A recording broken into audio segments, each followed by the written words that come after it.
And while we're on the topic of free thinking, okay, one of the worst things you can do in a society of sheep-minded people is be a person who does not think for themselves. I have no respect for people who don't think for themselves, for people who are not autonomous thinkers, for people who do not question the thought processes and beliefs that are brought to them. That is why I find it so confusing how so many people have such bigoted ideals within the society, because it's like, did you take no time, not a second, not a moment to question whether or not this is valid or logical?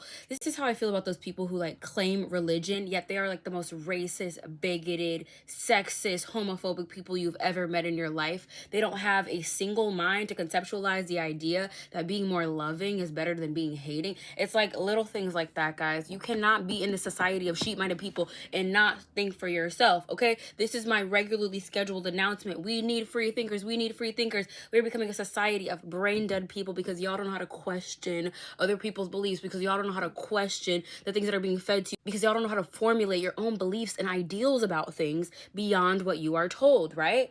A big part of my spiritual journey is making sure that I'm consciously aware about how I understand God and my connection to God and the creator and exactly how I've been created, right? A big part of that for me comes from being able to question the thought processes and beliefs that reign most true within like the religious society. You know, people who advocate for like maybe racism, or people who advocate for homophobia, whatever. I have to ask myself, do those things make sense to the God that I believe in?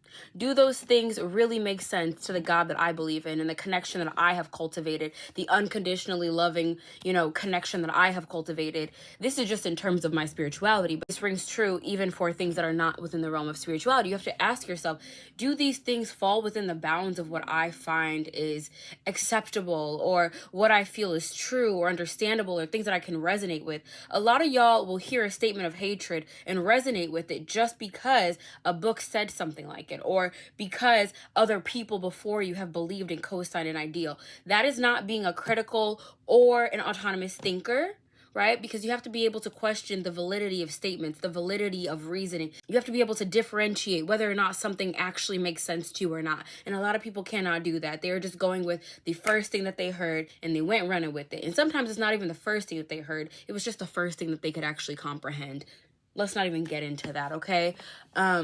It is so important in this society, guys, to be free thinkers. You see with the whole TikTok thing, they're literally trying to take away our ability to receive insights, information, and knowledge from a plethora, a wide variety of resources, right? The worst thing for a person who wants you to believe in them is for you to start acknowledging that other beliefs exist. The worst thing for someone who benefits from the stupidity of others is knowledge. Okay, guys, please be a free thinker. I feel like your lives will be so much better. Your lives will be so much more full, and you'll understand a lot more, and you'll have better experiences, and we would stop being like these copy and paste versions of each other, and we would actually get some variety in this collective, okay? I just want you guys to understand the importance of your unique perspective, and every time you allow your unique perspective to take up space within the society, you raise the collective vibration of consciousness and knowledge and understanding and wisdom, okay? So let us advocate for that. Let us be pioneers in that, instead of allowing ourselves to become brain dead because the society benefits from our stupidity. All right, I just wanted to say that. I'll see you guys in my next video. Bye.